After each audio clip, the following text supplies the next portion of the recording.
Good morning. There are times where we rightly and uncomfortably wish that Jesus just wouldn't have said that. And I'm not sure if you've noticed, and I'm not sure how carefully you might follow these things, but we've been kind of in that moment with the Gospels and the lectionary over the last several weeks, going through Luke 12. This time of Jesus declaring, there will be a way of faith, and there will be times where there will be challenge. All the way down to following may well be a conflictual activity. It's a lot of both anticipation, but also a little bit of the sort of side effect warning, if you will, of here what may come of faith. I go there to frame this. Hebrews is written to people living this reality and then some. And it's into this context that they want to hear the word and be encouraged. Just a side note, if you ever want to read the entirety of the Bible but don't have a whole year to do it, you could probably get away with reading Hebrews 11.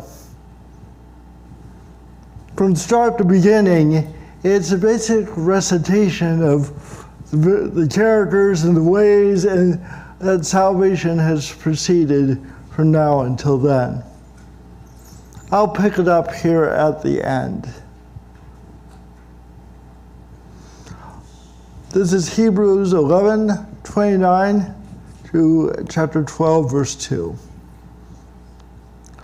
By faith, the Israelites crossed the Red Sea as if they were on dry land. But when the Egyptians tried it, they were drowned. By faith, Jericho's walls, after the people marched around them for 7 days, the walls fell. By faith, Rahab the prostitute wasn't killed with the disobedience because she welcomed the spies in peace. What more can I say? I'd run out of time if I told you about Gideon, Barak, Samson, Jephthah, David, Samuel, and the prophets. Through faith, they conquered kingdoms, brought about justice, realized promises, shut the mouths of lions, put out raging fires, escaped from the edge of the sword, found strength in weakness, were mighty in war, and routed foreign armies. Women received their dead by resurrection. Others were tortured and refused to be released so they could gain a better resurrection. But others experienced public shame by being taunted and whipped. They were even put in chains and in prison. They were stoned to death. They were cut in two. They died being murdered with swords. They went around wearing skins of sheep and goats, needy, oppressed, and mistreated. The world did not deserve them. They wandered around in mountains and deserts, caves and holes in the ground. All these people didn't receive what was promised, so they were given approval for their faith. God provided something better for us, so that they wouldn't be made perfect without us. So then, with endurance, let us also run the race that is laid out in front of us, since we have such a great cloud of witnesses surrounding us. Let us throw off any extra baggage, get rid of the sin that trips us up and fix our eyes on Jesus, faith's pioneer and perfecter. He endured the cross, ignoring shame, for the sake of the joy that was laid out in front of him and sat down at the right side of God's throne.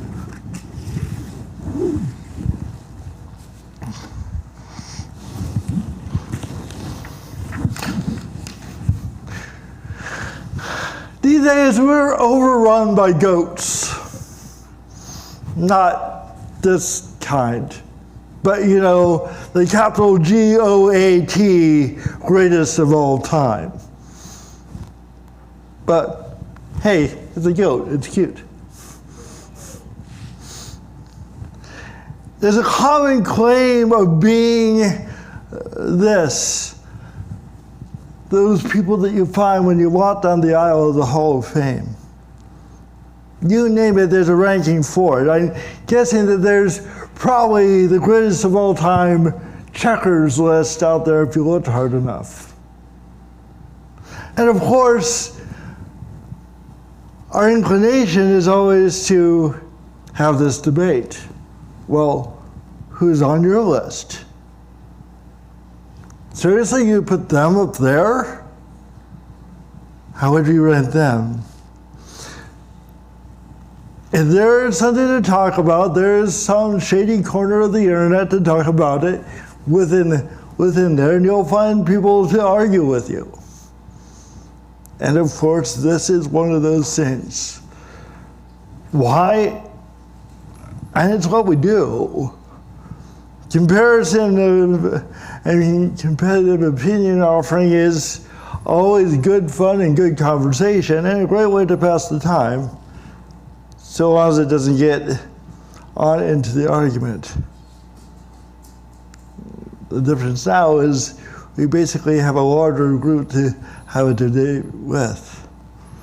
And besides that, who doesn't want to be a goat?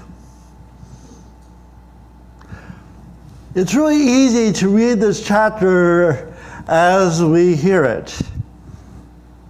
The Biblical Hall of Fame. The best of the best. And in some ways this is true, and in some ways it's not.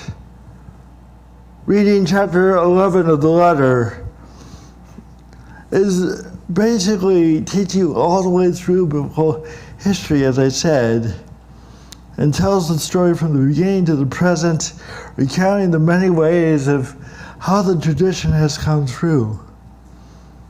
And in there you have the pantheon of the greatest of the greats from the very beginning all the way down.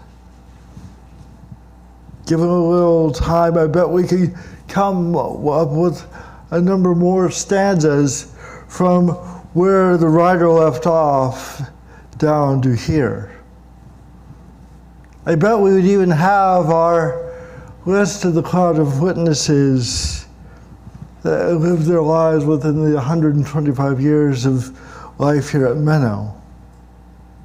Those greats that loom large in our faith story, our faith way, in ways big and small. We have all our examples of faith to whom we aspire. And we're there. And sometimes we may even have those that we might say, this is the greatest of all time, and hold them up. But I wonder if that's what this passage is really doing. Because the trouble with bringing the term of greatness into something as deeply human and yet utterly mysterious as faith is that it gets things a little bit messy and confused. Of course we hold up the people who we see that of God in them. Of course we do that all the time. We praise them and laud them.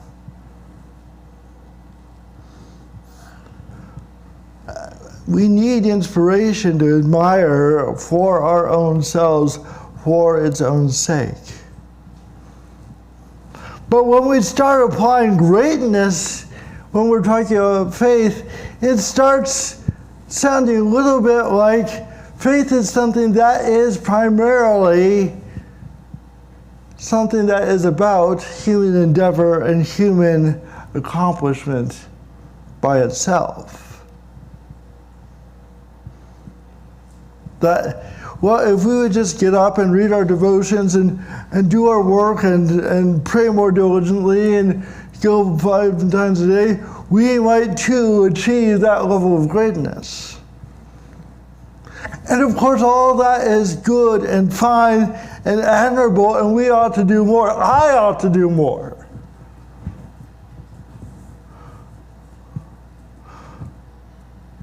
But I would also caution you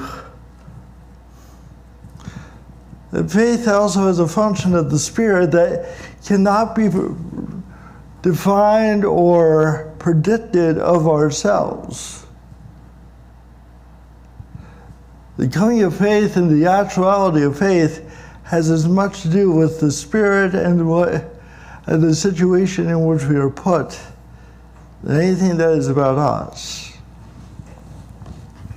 And so there's always a little bit of a pushback to be had when we talk about faith and be here. As the reading from Luke reminds us, following Christ has a strange side effect of putting you on the outside and putting you in weird situations that you may not know what to do with. That's easy to forget when we have rarely stepped outside of the confines of Christian community, where, of course, most of the people that we know and hang out with go to church, and church is a known quantity and a good quantity. We can easily forget that this is also a bit of something that is rare. Rare still is a conversation that says, okay, is Christian an attribute? Something that makes you better? Or something that you want to live? And where does that take you? And how does that bring you to something new? When we live the life of the kingdom, conflict can result.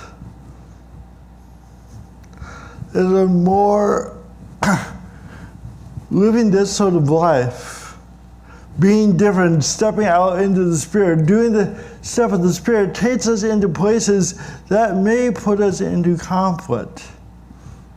And that takes more of a durable character than simply being accomplished or simply putting those who were there behind a velvet rope to be honored and awed over. So if that's the case, what do we do with this recital of the greats? And how do we deal with it? I think the basics are there. We're supposed to see them as examples of those who went before. Wonderful, great, identifiable, of course, but people just like us. And we might do the same. We don't know precisely when the letter of Hebrews was written, but almost certainly it was to an audience of second-generation Christians. That would be the generation where things had progressed to become fairly dismal indeed. We think roughly it's somewhere in the 70s of AD. And if you know what time that is, here's what's going on. That's when Christians had gained enough notice to be classified as enemies of the state. And Nero, looking for people to blame because Rome was a bit of a mess, started saying, the Christians, they're there, let's go get them. And oh, by the way, the Jews weren't doing much better. That's about when that low-level rebellion got squashed by Rome once and for all, and they come and destroy the temple one more time.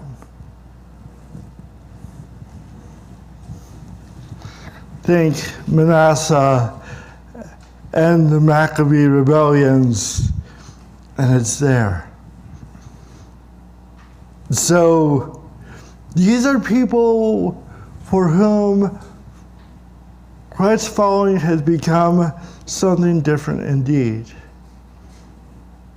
And also they are people for whom they're in the adjustment of adjusting their thinking between, okay, when Jesus said that he was coming back, he didn't mean Thursday.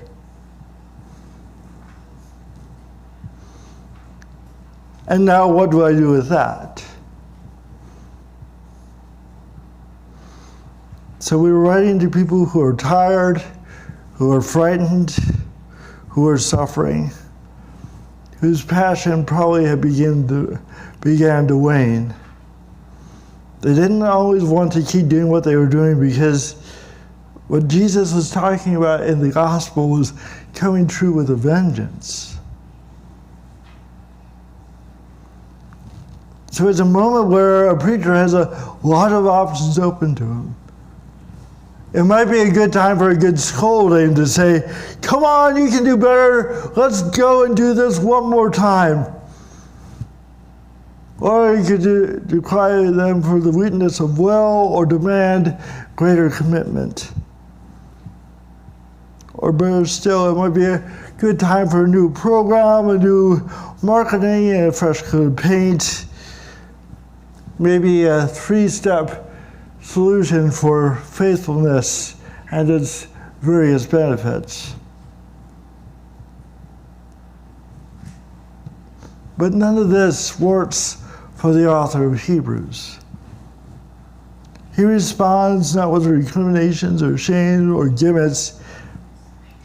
Instead, he has suggested their theology might be a bit too shallow to give good root.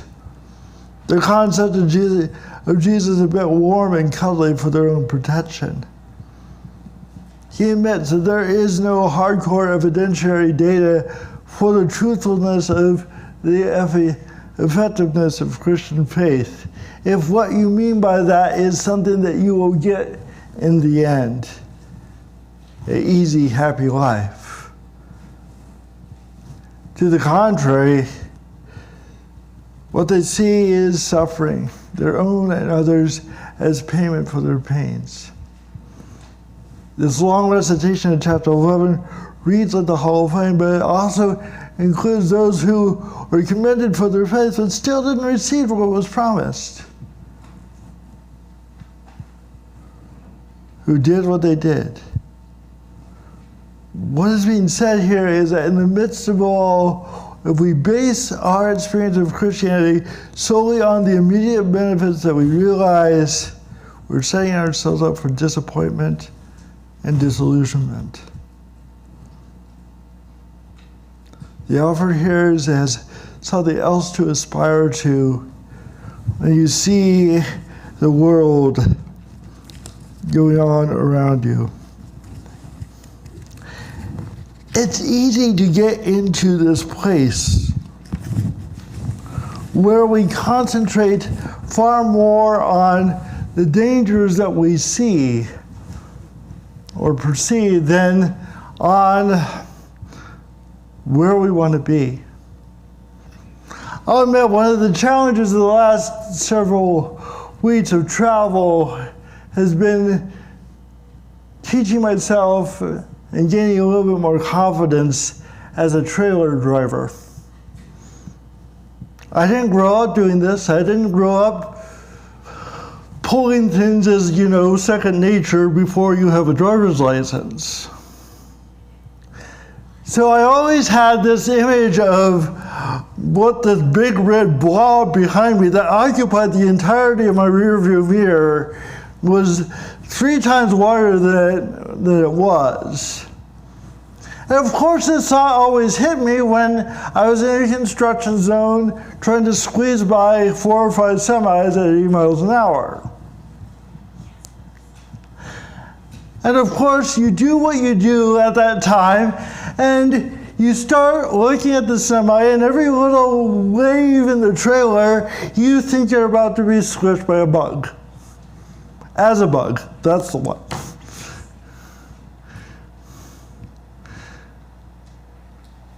And time and again, I had to remind myself, okay, don't look at where you don't want to go. Look at where you want to be in the lane ahead of you, and you'll be fine.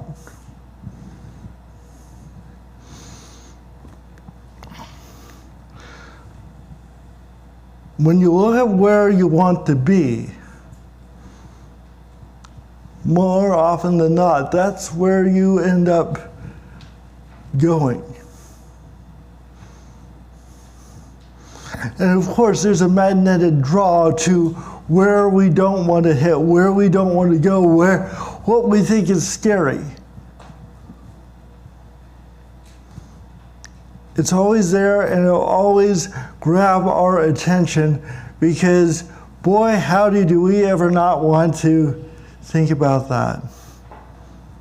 And to be clear, I'm not just talking about driving on the freeway anymore.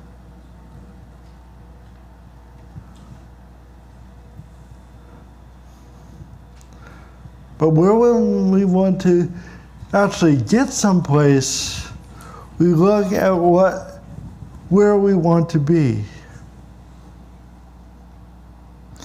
We need to focus on where we needed to go to stay safe, not on what was out there to get us.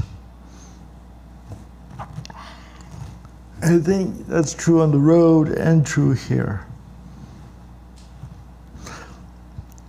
That's what we are doing here. Keep your eyes on the prize, Hebrews says. Not because these people had it figured out. Actually, far from it. I'm not sure if you've noticed who all was on the list. And before this, we have Abraham and Jacob and Isaac and the patriarchs. But here we have Gideon and Barak and David. And even a faithful prostitute. If you read the rest of those stories of basically anyone that I've just listed out there, you will hear plenty of the stuff where they failed in faith. The patriarchs laughed that God could give them children. They even rid the system so he could have another man's wife.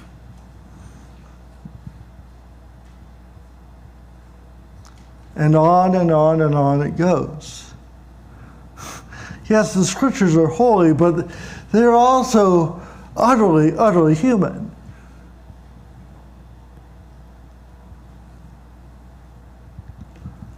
And what they're commended for is their faith. Even this thing of where we started, talking about the Israelites crossing the Red Sea as if on dry land, and then the Egyptians that followed drowned. Hooray! And then what he doesn't say is they immediately start saying, holy cow, why did we ever leave Egypt? Because the buffet looks awfully thin out here.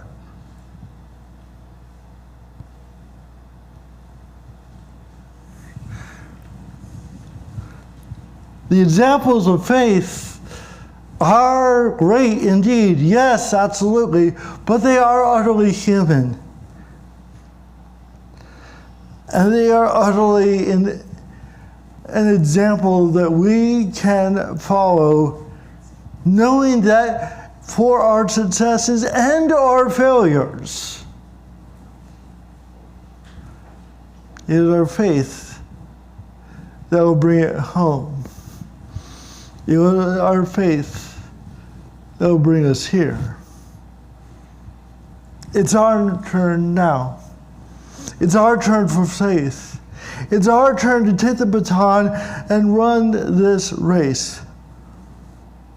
We are asked not to look back to find our way, though we might find sources of inspiration behind us. Rather, it is our task to keep our eyes focused on the goal that is before us, the goal of the kingdom of the God. There is much in this world that would deflect and distract us from this goal. There is much that would cause us to despair of the possibility of the kingdom ever being realized with reality and truth. There is much in this world that demands our tears. But friends, and this is going to be a hard one, our call is not to fix the world. Boy, howdy do we want to. I want to. I'll be honest, that's why I started doing this, is because who like it to fix things. It's not how it works. We can try and contribute to shape the world that we want to live in as well we should and as well we must. But that aspiration must come behind what our true call is ultimately. Our call is to be faithful and to follow where Christ is leading. Nothing more, nothing less. And yes, that faithfulness can put us at odds with the way things are. And sometimes in our history, that has been a challenge. And who's to say it might not still be so? But that is our call, to follow in faith. We take after the cloud of witnesses, not that we might laud them for their goodness and perfection, but that we might keep our eyes on where we are headed, not in fear, but in hope, knowing that God has been in all things that have come before, and God will be in all things forevermore. So friends, let us keep our eyes on the inspiration that is Christ and know all that God is doing. May it be so. Amen.